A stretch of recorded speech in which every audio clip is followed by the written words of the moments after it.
What's the true meaning of personal power, and how can you be really powerful in your own life?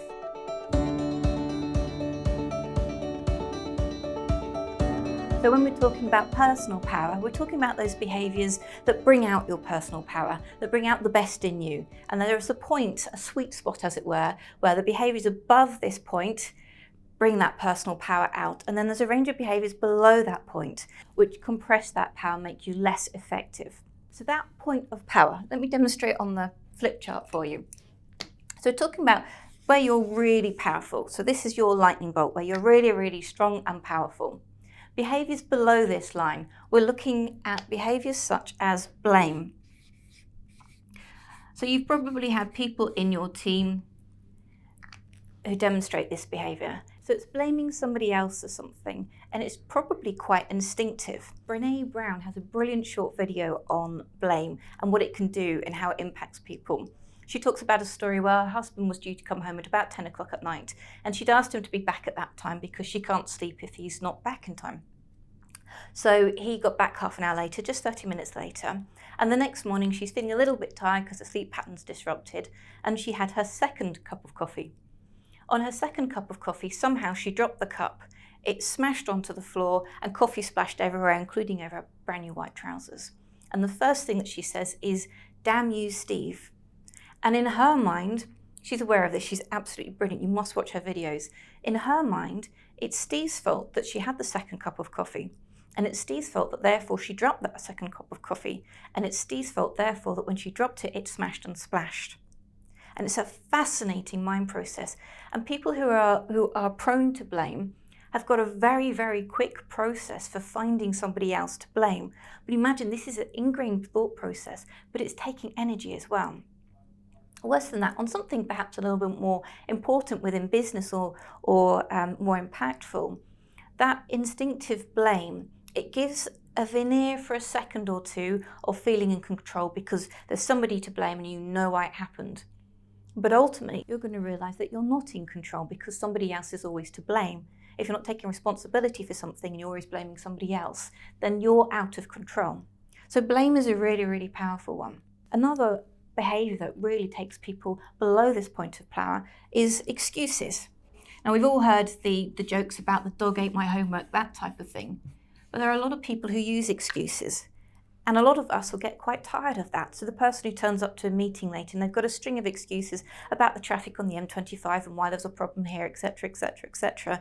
And really at the back of our mind, we're just thinking, well, you should have left enough time for your journey. You're now wasting my time. Shall we just get on with things? Excuses generally don't go down very well with other people. And the reason for that is because, again, it's somebody not taking responsibility. So when you find yourself making excuses, you'll need to stop yourself. And if you find people around you are making excuses, the key point here is don't ask why were you late? You ask, how do you prevent that happening next time? So you put them into a position where they're back in control again. How do you prevent it happening next time? And that again helps them take control and take responsibility for things. And then another behaviour we're going to look at here is denial. So denial actually is a really, really powerful one. Now this, when I talked about blame and I said that people who have a blame attitude, again, I'd be using a certain amount of their thought processes to find someone to blame. Denial takes a lot of brain power and a lot of emotional power to distract themselves from the problem that they are aware of but pretending they're not aware of, and to delude themselves that it isn't there. It takes a lot of brain power, a lot of emotional energy.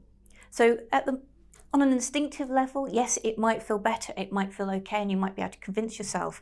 And these people might be using small little highs to get them over things and make them feel like everything's okay. But over a longer sense of time, they're going to start feeling like a victim, and it can lead to repressed emotions, anger, all sorts of other bigger problems, including depression. So denial's a really, really powerful one, but not in the sense of it makes you powerful. The negative impact on somebody can be really, really strong. If you're aware of this and you find yourself going down here, the other thing you need to bear in mind, of course, is that the longer you ignore a problem, the harder it's going to be to resolve. So you really need to look at this, and if you're conscious of doing this, stop, have a look at the problem, see who can help you, get in touch.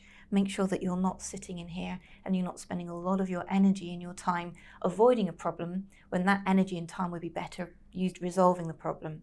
So we've talked here about these behaviours that take away your personal power, your personal energy. So let's look at some of the positive ones.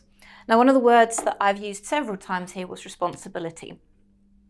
So responsibility, your ability to choose your response. Run out of space. Sorry about that.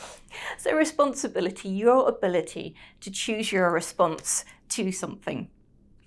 So when you're looking at that, it's how you react to things immediately. We have a split second where we can choose our response. Now, apparently humans are the only creatures who have this ability. If you don't, and if you're not using this responsibility and this ability to choose your response in that fraction of a second, then that's the same as the dog when you stand on its tail accidentally, or a 3-year-old toddler who just reacts instinctively.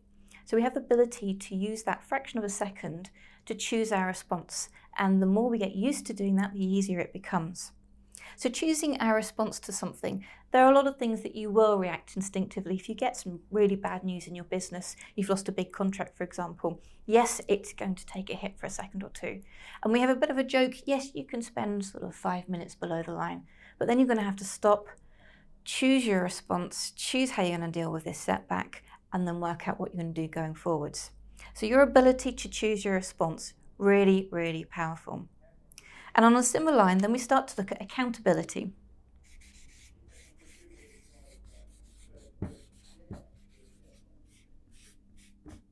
And that's, again, is your ability to hold yourself to account. That's a little bit different. So if you're managing people, for example, they're responsible for making sure that they do their job and do their work, but you're accountable for their output and their results. And it's your ability to also hold yourself to account. So again, that accountability.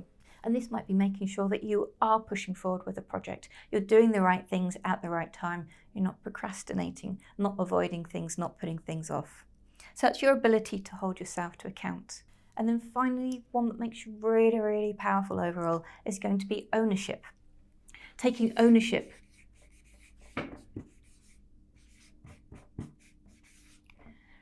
Of problems, taking ownership of your own life, taking ownership of the things that happen around you. These are really, really powerful, and they happen and they matter in any situation. It can be if you're particularly ill, and it's very hard because it's clearly not your fault if you're ill, and none of these are about fault.